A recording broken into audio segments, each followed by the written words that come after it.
कथा। श्री कृष्ण ने भगवान परशुराम का आशीर्वाद दिया। राधे राधे। जैसा मैं तब मैं नहीं तो पानी यूट्यूब चैनल पर सबका स्वागत करते हैं। इस प्रसंग का वर्णन हरिवंश पुराण में मिलता है। इससे पहले हम एक श्रीमद् भगवद गीता का श्लोक सुनेंगे। न माम कर्माणि लिम्पन्ति न मे कर्मफले स्पृहा इति माम यो अभिजानाति कर्म भीर्न स बध्यते। मुझ पर किसी कर्म का प्रभाव नहीं पड़ता है, न ही मैं कर्म फल की कामना करता हूँ। जो मेरे संबंध में इस सत्य को जानता है वह भी कर्मों के फल के पास में नहीं बनता है। भगवान श्री कृष्ण यहाँ कहते हैं कि जो लोग, मैं किसी कर्म बंधन में नहीं बनता हूँ, मुझे किसी कर्म बंधन से कोई लेना देना ही नहीं है, क्योंकि ये कर्म और कर्म फल पंच तत्व के जीवों के लिए है, यानी मनुष्यों के लिए और जीव जंतु जो प्राणी चल फिर सकते हैं उन सब के लिए है। लेकिन जो लोग तपस्या करके ऊपर उठ जाते हैं, जो जब ध्यान तप करते हैं, मेरा चिंतन और श्रवण करते रहते हैं, ब्रह्म पद को प्राप्त हो जाते हैं, ऐसे लोगों को भी कर्म बंधन नहीं सताता है। कारण यह है क्योंकि वह चेतना में ऊपर उठ चुके होते हैं। चेतना मतलब मन से ऊपर उठ चुके होते हैं और अच्छे बुरे का ज्ञान उन्हें हो चुका होता है, इसलिए उन्हें भी कर्म बंधन नहीं सताता है। इसलिए कर्म बंधन में किसी भी प्रकार से मनुष्य को नहीं फंसना चाहिए। किसी भी तरह से अपने आप को ईश्वर को अर्पित और समर्पित कर देना चाहिए। जब आप ईश्वर को अर्पित और समर्पित कर देते हैं तो आप कर्म बंधन में नहीं फंसते हैं, क्योंकि ईश्वर आपको कर्म बंधन से बचा लेते हैं। निमित्त मात्र में वासौ सृज्यानां सर्ग कर्मणि प्रधान कारणी भृता यतो वै सृज्य शक्तयः। भौतिक सृष्टि के लिए भगवान ही परम कारण है। प्रकृति तो केवल निमित्त कारण है, जिससे विराट जगत दृष्टि गोचर होता है। प्राणियों की अनेक जातियां होती हैं, यथा देवता, मनुष्य तथा निम्न पशु, और ये सब पूर्व शुभाशुभ कर्मों के फल भोगने को बाध्य हैं। भगवान उन्हें ऐसे कर्म करने के लिए केवल समुचित सुविधाएं तथा प्रकृति के गुणों के नियम सुलभ कराते हैं, किंतु वे उनकी किसी भूत तथा वर्तमान कर्मों के लिए उत्तरदायी नहीं माने जाते। इस तरह से भगवान आज समझाते हैं कि कर्म में बंधना किसी भी मनुष्य को नहीं चाहिए, क्योंकि जब मैं किसी मनुष्य को पृथ्वी पर भेजता हूँ तो उसे स्वयं ही एक कार्य देकर भेजता हूँ। हर व्यक्ति के लिए एक कार्य निहित होता है। आप जीवन में भोग विलास करके नहीं जी सकते हैं, क्योंकि मैंने जो कार्य सौंपा है आपको संपूर्ण रूप से उस कार्य को अवश्य करना चाहिए, किंतु लोग नहीं करते हैं। भौतिक विलास में, यानी कि सांसारिक भोग विलास में जाकर वह लिप्त हो जाते हैं और मेरे कर्म को भूल जाते हैं। इस तरह से आज की कथा आरंभ करते हैं। भगवान श्री कृष्ण की कथा आरंभ करते हुए वैशंपायन जी ने कहा, जन्मेजय कमल नयन श्याम वर्ण श्री कृष्ण और रोहिणी पुत्र बलराम मथुरा नगरी में प्रसन्नता पूर्वक निवास करने लगे। दोनों भाई युवा अवस्था को ग्रहण कर राज लक्ष्मी से युक्त होकर, अपने तेज और बल से प्रकाशित होकर मथुरा नगरी में विचरण किया करते थे। कुछ समय व्यतीत हो जाने पर वे दोनों भाई काशी देश की अवंतीपुर नगरी में रहने वाले गुरु सांदीपनी मुनि के आश्रम में धनुर्वेद की शिक्षा प्राप्त करने के लिए गए। अपने कुल जन्म स्थान का परिचय देकर उन दोनों ने अध्ययन करने के लिए गुरु सांदीपनी मुनि से निवेदन किया, और गुरु सांदीपनी मुनि ने उनको अपना शिष्य बनाकर उनको समस्त वेद अंगों और धनुर्वेद की शिक्षा देने लगे। श्रवण मात्र से ही, सुनने मात्र से ही केवल 64 दिनों में कृष्ण और बलराम ने संपूर्ण अंगों सहित समस्त विद्याओं का ज्ञान प्राप्त कर लिया था। गुरु सांदीपनी ने उन्हें दीक्षा, संग्रह, सिद्धि और प्रयोग, इन चारों पादों से युक्त धनुर्वेद की तथा रहस्य सहित शस्त्र समूहों की शिक्षा देकर धनुर्विद्या में पारंगत कर दिया था। कृष्ण बलराम की अद्वितीय प्रतिभा देखकर सांदीपनी मुनि जान गए थे कि ये दोनों वीर बालक साक्षात चंद्रदेव और सूर्यदेव के रूप में उनके आश्रम में पधारे। उन्होंने उन दोनों को पर्व त्योहारों के अवसरों पर साक्षात भगवान विष्णु की पूजा अर्चना करते हुए भी देखा था। राजन विद्या ग्रहण कर बलराम के साथ श्री कृष्ण जी ने गुरु सांदीपनी मुनि से कहा, गुरुवर, हम दक्षिणा के रूप में आपकी क्या सेवा कर सकते हैं? यह सुनकर और उनके प्रभाव को जानकर गुरु सांदीपनी मुनि ने कहा, तात, मेरा पुत्र तो खारे पानी के समुद्र जल में डूबकर मर गया है। उसी पुत्र को मैं दक्षिणा रूप में ग्रहण कर लूंगा, यही मेरी इच्छा है। प्रभास तीर्थ की यात्रा में तिमी नामक मछली के द्वारा वह मृत्यु को प्राप्त हो गया है। तब बलराम की अनुमति से श्री कृष्ण समुद्र तट पर जाकर समुद्र के अंदर जल में प्रवेश कर गए। समुद्र ने अपना स्वरूप दिखाते हुए उन्हें प्रणाम किया। श्री कृष्ण ने सागर से पूछा, गुरु सांदीपनी मुनि का वह पुत्र कहाँ है? तब सागर ने कहा, हे माधव, पंचजन्य नामक महान दैत्य ने तिमी रूप से उस बालक को अपना ग्रास बना लिया, यानी उसे खा लिया। यह सुनकर श्री कृष्ण उस पंचजन्य के पास गए और उसका वध कर दिया। पंचजन्य का वध करने के बाद भी श्री कृष्ण को गुरु सांदीपनी का पुत्र प्राप्त नहीं हुआ, परंतु वहां उनको एक शंख प्राप्त हुआ जो पंचजन्य के नाम से प्रसिद्ध था। तत्पश्चात श्री कृष्ण ने वैवस्वत यम की पुरी में प्रवेश किया। तब यम ने उनको प्रणाम करके उनके वहां आने का कारण पूछा। श्री कृष्ण ने कहा, मुझे मेरे गुरु सांदीपनी मुनि का पुत्र चाहिए जो तुम्हारे पास है। यम ने उनको सांदीपनी पुत्र वापस करने से के लिए मना कर दिया। फिर क्या था, वहां पर श्री कृष्ण और यम दोनों का घनघोर युद्ध आरंभ हो गया। तब संपूर्ण जगत के आधार विष्णु रूपी श्री कृष्ण ने यम पर विजय प्राप्त कर ली और दीर्घकाल से मृत्यु को प्राप्त गुरु सांदीपनी मुनि के पुत्र को यमलोक से उठाकर ले आए। बहुत समय तक मृत्यु को प्राप्त गुरु सांदीपनी मुनि का पुत्र श्री कृष्ण के तेजस्वी प्रभाव से अपने पूर्ववत शरीर को धारण कर जीवित हो गया। न कर सकने योग्य न सोचने योग्य उस अद्भुत कार्य को देखकर सभी प्राणी चकित होकर उसकी प्रशंसा करने लगे। लक्ष्मीपति भगवान श्री कृष्ण गुरु पुत्र को साथ लेकर पांचजन्य शंख तथा बहुमूल्य रत्न लेकर सांदीपनी के आश्रम में आ गए और पुत्र सहित बहुत ही मात्रा में बहुमूल्य रत्न गुरु के चरणों में अर्पित कर दिए। गदा, परिध और संपूर्ण अस्त्रों में पारंगत होकर वे दोनों भाई श्रेष्ठ धनुर्धर माने जाने लगे। उत्तम व्रतों का पालन करने वाले वे दोनों वीर अस्त्र विद्या को संपूर्ण रूपेण प्राप्त कर गुरु वंदना करके मथुरा को लौट आए। राजा उग्रसेन समस्त यादवों ने सेना सहित जाकर उन दोनों भाइयों का भव्य स्वागत किया। राजन, उस समय श्री कृष्ण की उस मथुरा नगरी में कोई दीनहीन ही नहीं था। पक्षी मधुर कलरव करते थे, यानी कि गुनगुनाते थे। शीतल मंद वायु बहती रहती थी। दसों दिशाएं निर्मल हो गई थी। मंदिरों में देवता हर्षपूर्वक खुशीपूर्वक निवास करते थे। श्री कृष्ण के मथुरा लौट आने पर संसार में सतयुग के लक्षण प्रकट होने लगे थे। तभी मंगलमय पुण्य बेला में शत्रु दमन भगवान श्री कृष्ण और बलराम ने घोड़े जुते हुए रथ पर बैठकर मथुरा नगरी में प्रवेश किया। जिस प्रकार देवराज इंद्र का अनुसरण करते हुए देवतागण उनके पीछे चलते हैं, उसी प्रकार श्री कृष्ण के रथ के पीछे समस्त यादव चलने लगे।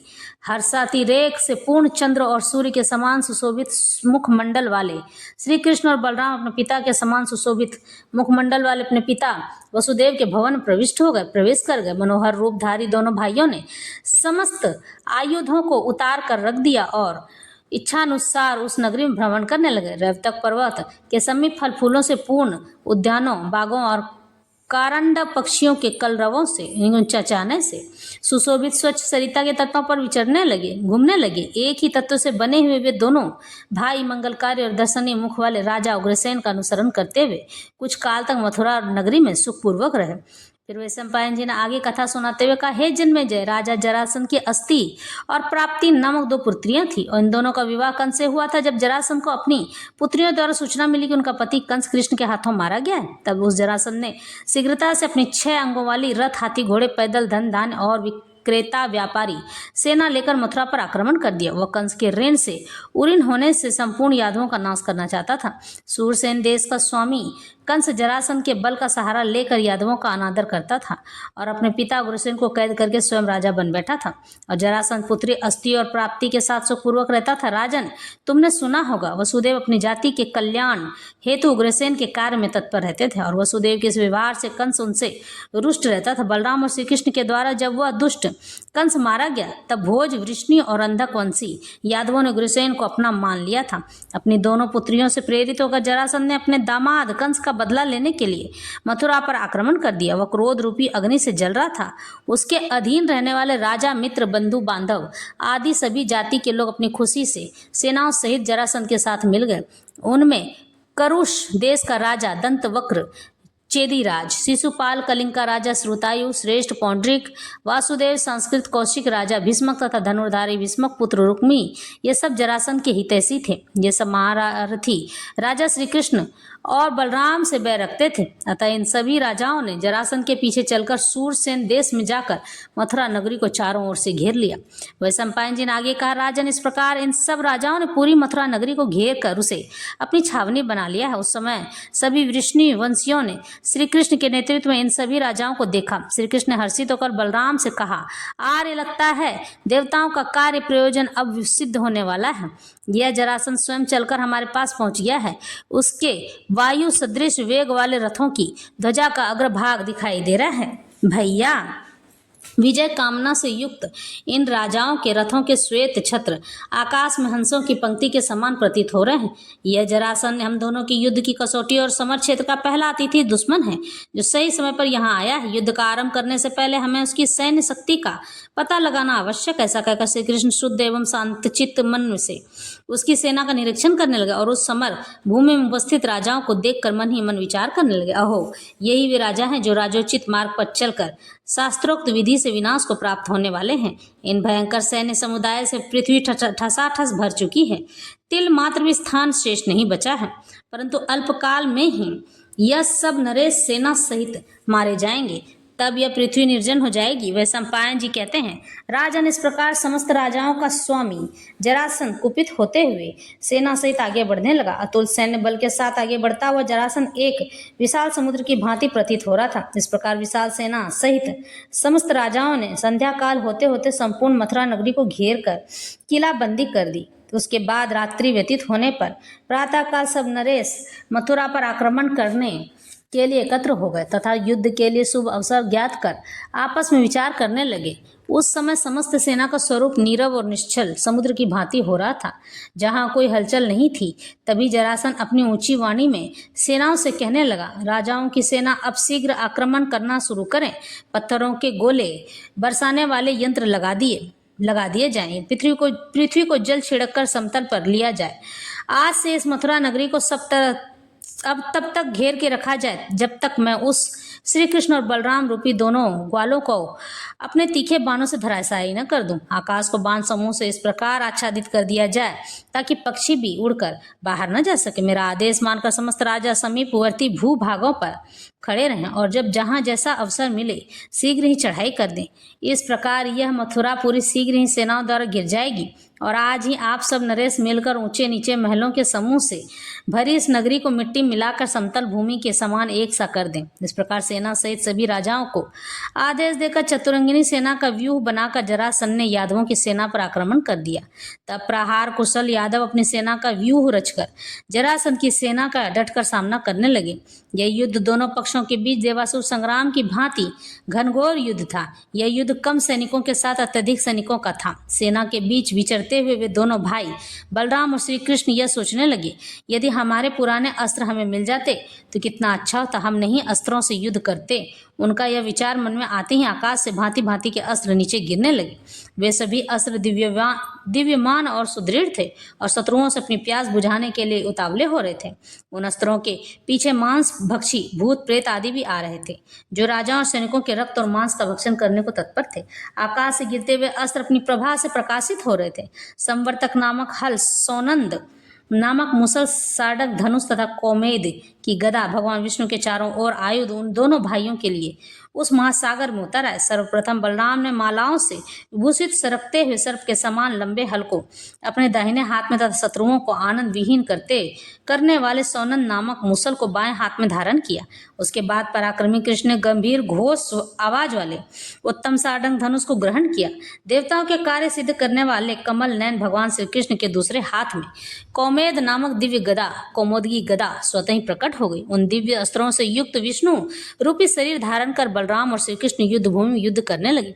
वीर बलराम क्रोध युक्त होकर सर्पराज रूपी हल उठाकर शत्रुओं के काल रूप समर भूमि में विचरने लगे। इस तरह से बलराम के द्वारा आहत भयभीत क्षत्रिय समर से भागकर जरासंध के पास चले गए और युद्ध भूमि में खड़े जरासंध उन क्षत्रियों से कहने लगा, तुम्हारे इस क्षत्रिय धर्म को धिक्कार है जो तुम शत्रु से भयभीत होकर भाग रहे हो।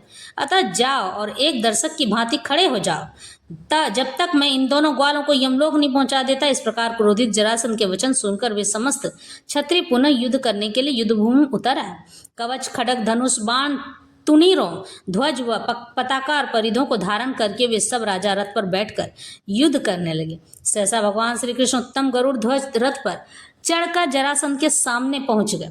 वहां उन्होंने 8 पैने बाणों से जरासंध को घायल कर उसके सारथी को 5 तीक्ष्ण बाणों से भींद डाला, यानी कि बाण मारे जिससे उनके शरीर में लगे। जरासंध अपने बचाव का प्रयत्न करने लगा, तभी बलराम ने 5-5 पैने बाणों से उन तीनों को घायल कर दिया और क्रोधित होकर जरासंध के रथ के टुकड़े टुकड़े कर दिए तथा एक भाले से उसका धनुष भी तोड़ दिया। तब जरासंध को क्रोध पूर्वक शेर की भांति गरजता हुआ बलराम की ओर दौड़ा तथा चित्रसेन की ओर बाण चलाते हुए उसके धनुष को काट दिया और गदा के प्रहार से बलराम के घोड़ों को मार डाला। तदुपरांत उसके बाद वह बलराम जी पर टूट पड़ा। एक दूसरे को युद्ध में पराजित करने की इच्छा से उन दोनों वीरों जरासंध और बलराम में भयंकर युद्ध होने लगा। श्री कृष्ण और बलराम की ओर युद्ध करने वाले राजाओं सत्यकी, चित्रक, श्याम, युयुधान, राजाधिदेव, मृदुर, महारथी, स्वफलक, सत्रजीत एवं प्रसेन ने विशाल सेना के साथ शत्रुओं की व्यूह रचना के आगे आधे भाग को घेर लिया और वेणुधारी आदि अनेक राजाओं के साथ युद्ध करने लगे। वे सम्पायन आगे का जन्मेजय, उसके बाद तदंतर जरासंध के महावतों और सहायक नरेशों के साथ वृष्णि वंशियों के कई बड़े बड़े युद्ध हुए। जन्मेजय रुक्मी के साथ कृष्ण का, भीष्मक के साथ आहुक, उग्रसेन का, कृत के साथ वसुदेव का, वभ्रु के साथ अक्रूर के साथ कौशिक का, गद के साथ शिशुपाल का, शंकु के साथ दंतवक्र का तथा अन्य सैनिकों के साथ वृष्णि कुल के वीर नरेशों का, अभय पक्ष के इन वीर सैनिकों का प्रतिद्वंदी सैनिकों के साथ दारुण युद्ध हुआ जो 27 दिनों तक चलता रहा। रुक्मणी के साथ भविष्य में होने वाले संबंध को ध्यान में रखते हुए श्री कृष्ण ने रुक्मी को मारने की चेष्टा नहीं की, अपितु उसकी ओर से आने वाले अग्नि और सूर्य के समान तेजस्वी तथा सर्प विष रूपी तीखे बाणों का अपनी शिक्षा विद्या के बल पर निवारण करते रहे। इस युद्ध में दोनों ओर की सेनाओं को विनाश होने लगा। समस्त युद्ध भूमि मस्तक विहीन धड़ इधर उधर बिखरे पड़े थे।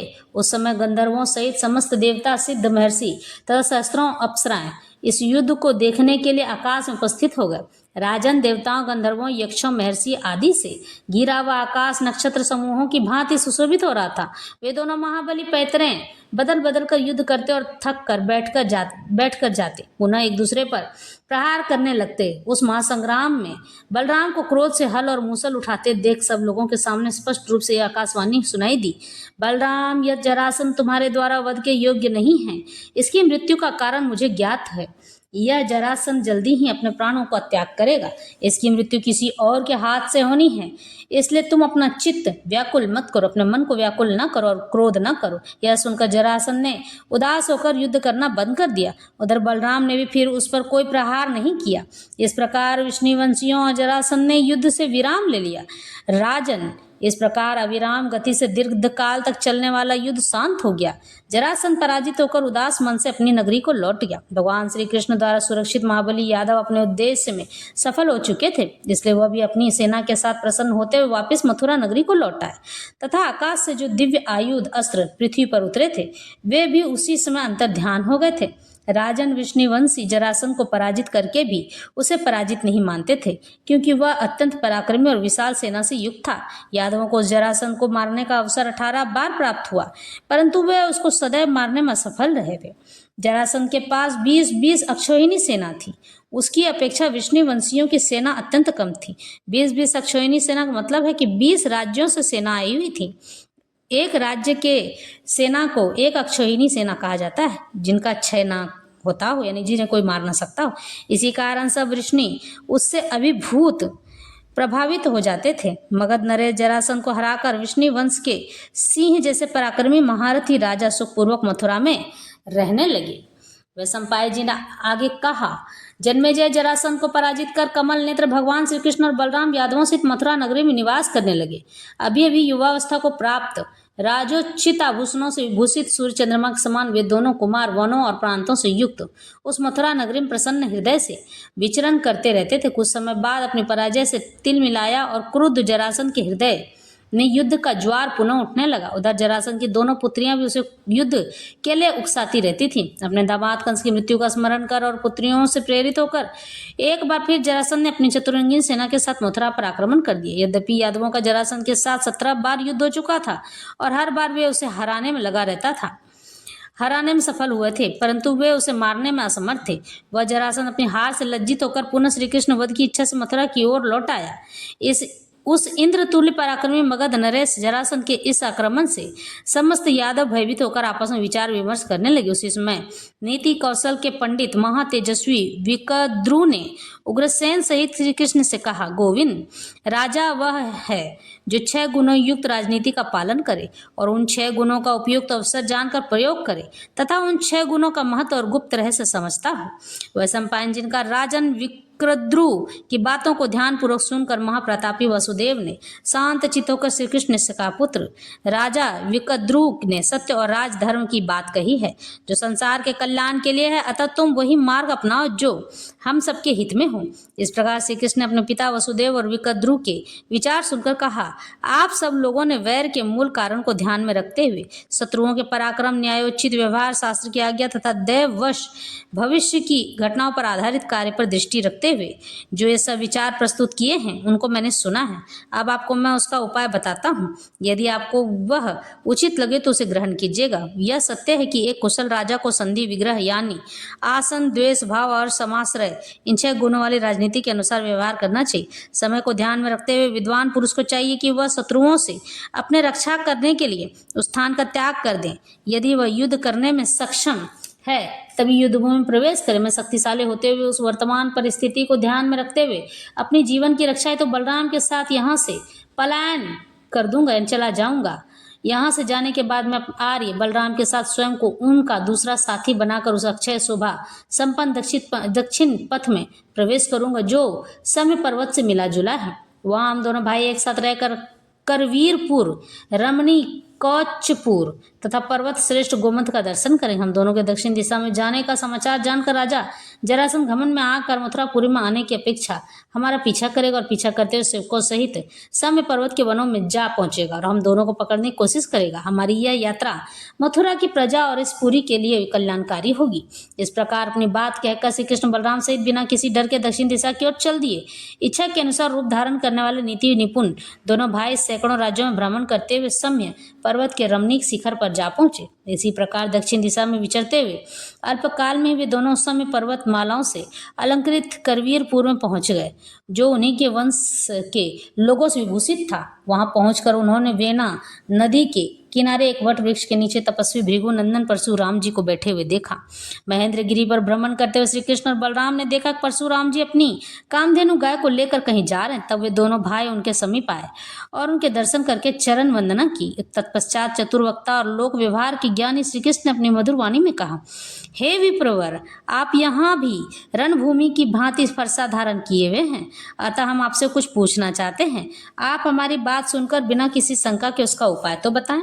मुनिवर राजा जरासंध हमारी मथुरा नगरी पर बार बार आक्रमण करता रहता है। यद्यपि हम उससे कितनी बार युद्ध कर चुके हैं और अपने उद्देश्य को करने में सफल भी हुए हैं, परंतु युद्ध साधनों के अभाव के कारण हम प्रजा की रक्षा के लिए वहां से पलायन कर चुके हैं, क्योंकि हम सबको अभी अपनी शक्ति और साधनों को संचित करना है। अस्त्र शस्त्र कवच और रथ से रहित हम दोनों जरासंध के भय से वहां से निकल आए हैं। मुनि श्रेष्ठ, अब आप ही हमारा मार्गदर्शन करें। परशुराम जी उन दोनों कुमारों के वचन सुनकर कहा, श्री कृष्ण, मैं तुम दोनों का मार्गदर्शन करने के लिए यहाँ अकेला ही चला आया हूँ। मुझे पहले से यह बात ज्ञात है। तुम्हारा ब्रज में निवास, दुरात्मा, दानवों और कंस का विनाश, यह सब मुझे ज्ञात है और जरासंध से तुम दोनों भाइयों का विग्रह लड़ाई भी जानता हूँ। तुम इस जगत के रक्षक और अविनाशी हो। देवताओं के कार्य सिद्ध हेतु बालक न होने पर भी बालक बनकर प्रकट हुए हो। आप तीनों लोगों की ज्ञाता हैं। आपको मैं क्या परामर्श दे सकता हूँ? फिर भी मैं अपनी भक्ति मात्र से प्रेरित होकर आपको एक युक्ति बताता हूँ, उसे सुनो। अनेकों शिखरों से विभूषित गोमंत नामक एक विख्यात पर्वत है। उस गोमंत पर्वत का एक शिखर इतना ऊंचा है जहां आकाशचारी पक्षियों के लिए भी जाना कठिन है। ज्योतियों से घिरा देवताओं का यह विश्राम स्थल स्वर्ग का सोपान सीढ़ी समझा जाता है। दूसरे मेरु गिरी के समान उस पर्वत पर देवताओं के विमान उतरते हैं। देवताओं के समान दिव्य रूपधारी तथा तेजस्वी तुम दोनों भाई उस महान शिखर उदय और अस्त के समय सूर्य और चंद्रमा तथा अपार द्वीपों से विभूषित लहराते समुद्र को देखते हुए सुखपूर्वक विचरण करोगे। युद्ध दुर्दम जरासंध आप दोनों को वहां देखकर पर्वत युद्ध के प्रति आसक्त होगा। उस भयंकर युद्ध प्रारंभ होने पर आप दोनों को दिव्य अस्त्र प्राप्त हो जाएंगे, ऐसा मुझे ज्ञान दृष्टि से प्रतीत हो रहा है। श्री कृष्ण इस स्थान पर देवताओं ने यादवों और अन्य राजाओं के महान युद्ध का निर्देश दिया। श्री कृष्ण यह संग्राम चक्र मूसल नाम से विख्यात होगा। उसी संग्राम में सभी देवता और शत्रु आपके वैष्णव रूप का स्पष्ट दर्शन करें। गोविंद देवताओं ने पृथ्वी का भार कम करने के लिए यह आपका राजाओं के साथ पहला संग्राम कहा है। इसी संग्राम में आप समस्त आयुधों और वैष्णव रूप को धारण कर लक्ष्मी तेज से युक्त शत्रु की सेनाओं का संहार करेंगे। इसके बाद इस पृथ्वी पर अस्त्र शस्त्रों से व्याप्त एक महासंग्राम होगा जो महाभारत के नाम से जाना जाएगा। इसलिए श्री कृष्ण अब आप उत्तम पर्वत गोमंत पर जाइए, जहाँ जरासंध युद्ध के पश्चात आपकी विजय होनी निश्चित है, मेरी इस होम धेनु गाय का अमृत तुल्य दूध ग्रहण कर लीजिए। मेरे बताए हुए मार्ग पर चलें, आपका कल्याण होगा। फिर आगे वैशंपायन जी कहते हैं, जन्मेजय अत्यंत पराक्रमी और तेजस्वी श्री कृष्ण और बलराम परशुराम जी की होम धेनु गाय का दूध ग्रहण करके उनके बताए मार्ग से गोमंत पर्वत का दर्शन करने के लिए वहां से प्रस्थान कर गए। श्री कृष्ण, बलराम और परशुराम जी से वह मार्ग अग्नि के समान शोभित हो रहा था। वे साधारण मनुष्यों की भांति पैदल यात्रा करते हुए क्रमशः कई दिनों के बाद गोमंत गिरी पर्वत पर जा पहुंचे। वह रमणीय पर्वत नाग केसर के पुष्प गुच्छों से चारों ओर सुशोभित हाथियों और मृग आदि जंगली जीवों से व्याप्त था। उनके प्रस्तर खंडों के मध्य भागों में सिद्ध चारण तथा राक्षस बैठे हुए थे। अप्सराओं से अलंकृत उस पर्वत पर दिव्य वनस्पतियों के अनेक प्रकार के फल और फूल चारों ओर बिखरे हुए थे। इस प्रकार से उस सुंदर एवं मनोहर गोमंत पर्वत पर पहुंचकर उन सभी देवोपम पुरुषों ने कहा विश्राम करने का विचार किया। वे तीनों बड़े वेग से पर्वत शिखर ऐसे चढ़ गए जैसे पक्षी आकाश में पहुंच जाता है। उस पर्वत शिखर पर उन्होंने मानसिक संकल्प से एक भवन का निर्माण किया। उसके बाद उन दोनों भाइयों को वहां स्थापित कर परम बुद्धिमान परशुराम जी ने कहा, श्री कृष्ण, अब मैं अपने अभिष्ठान सुरपारक पुर को जाना चाहता हूँ। आप दोनों को मनुष्य तो क्या देवता भी युद्ध में नहीं हरा सकते हैं। गोविंद, तुम्हारे साथ यात्रा करने से मुझे जो प्रसन्नता हुई मेरे इस अविनाशी शरीर को अनुग्रहित कर रही है। यह वही देवताओं द्वारा निर्दिष्ट स्थान है जहाँ तुम्हें आयुध प्राप्त होंगे तथा यहीं से रहकर तुम देवताओं के कार्य सिद्ध कर पाओगे। देवताओं से पूजित, देवताओं में प्रधान और वैकुंठ विष्णु श्री कृष्ण, तुम सर्वव्यापी विष्णु हो। संपूर्ण लोकों के तत्व की बात तुमसे कहता हूँ। लोक कल्याण के लिए मानव शरीर धारण कर जो आपने यह लौकिक कार्य प्रारंभ किया है, उसका प्रथम अध्याय जरासंध के साथ होने वाला संग्राम है। यह सारी योजना काल के द्वारा निर्धारित की गई है। गोविंद, जरासंध के साथ संग्राम होने पर आपके द्वारा स्वयं को आयुध और बल से संपन्न कर कर्कश रूप बना लेना। जिस समय तुम 8 मांसल युक्त कंधों से युक्त होकर हाथों में चक्र और गदा लिए हुए युद्ध भूमि में प्रवेश करोगे, उस समय तुम्हारे स्वरूप से इंद्र भी भयभीत हो जाएंगे।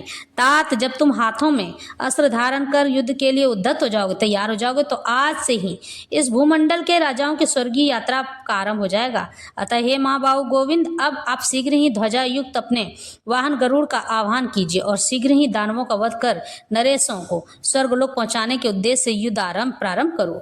हे श्री कृष्ण, तुम सबके द्वारा पूजित और सत्कृत हो, परंतु तुम परमात्मा के द्वारा सत्कृत किया मैं परशुराम चराचर प्राणियों सहित समस्त लोकों में सत्कृत हो जाऊंगा, यानी कि धन्य हो जाऊंगा। मैं आपके कार्य की सिद्धि के लिए साधना करूंगा। आप राजाओं से इस महासंग्राम में मेरा स्मरण कीजिए। इस प्रकार परशुराम जी कमल नयन श्री कृष्ण को विजय सूचक आशीर्वाद प्रदान कर अपने स्वरूपारक पुर को प्रस्थान कर गए।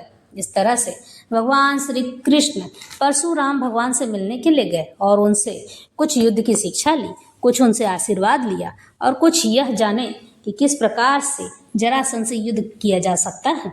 भगवान श्री कृष्ण भगवान होते हुए भी अपनी बाल लीलाओं में, अपनी युवा लीलाओं में सभी को शामिल करते हैं। परशुराम भी भगवान विष्णु के ही अवतार माने जाते हैं। कहते हैं कि जिस समय अधर्म बहुत बढ़ गया था और क्षत्रिय सर पर तांडव कर रहे थे, उस समय भगवान परशुराम 21 बार क्षत्रियों का विनाश करके लौटे थे। इस तरह से यह कथा और व्यथा संपन्न होती है।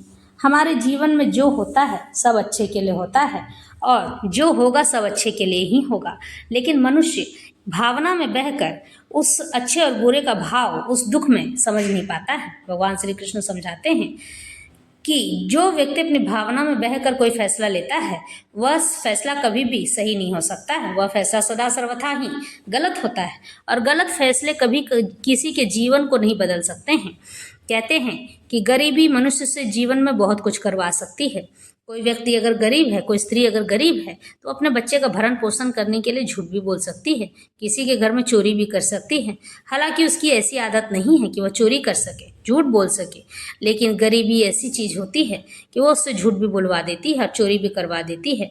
यानी समय एक ऐसा चक्र है जहाँ मनुष्य को अगर अपने चक्र में घेर लिया तो वह बुरा फंसता चला जाता है, किंतु अपनी भावनाओं से ऊपर उठकर इस चक्र से जो बाहर निकलता है, जिसे दुख कहते हैं, वही मनुष्य अपने आप को सच्चा साबित कर सकता है, ईश्वर के प्रति अग्रसर कर सकता है। इस पृथ्वी पर यह सच है कि जो भी मनुष्य जन्म लेता है, ईश्वर उसके लिए कोई न कोई कार्य अवश्य देकर भेजते हैं, किंतु इस भवसागर में आकर हर मनुष्य इस माया बंधन में बंधकर भौतिक संसार के सुख भोगने लगता है। मैं कमाऊंगा नहीं तो मेरा बच्चा खाएगा क्या, मैं कमाऊंगा नहीं तो मेरे माता पिता की सेवा करेगा कौन, किस तरह से भूखे रह जाएंगे, इस तरह से वो सोचने लगता है। जबकि भगवान कहते हैं कि अटल सच ये है कि रोजमर्रा के काम यानी रोजाना के काम करते हुए भी तुम मेरा नाम ले सकते हो, और इस तरह से तुम मेरा नाम लेते हुए हर घड़ी हर पल मुझे अपने पास पाओगे और तुम्हारा काम सरल होता चला जाएगा। इसलिए कहते हैं ना कि भगवान के नाम का स्मरण हर पल करना चाहिए, जिसे कहते हैं नाम जाप करना। आजकल लोग अपने हाथों में गिनती लेकर चलते हैं, भगवान का नाम जाप गिनती लेकर चलने की नहीं है। जब भगवान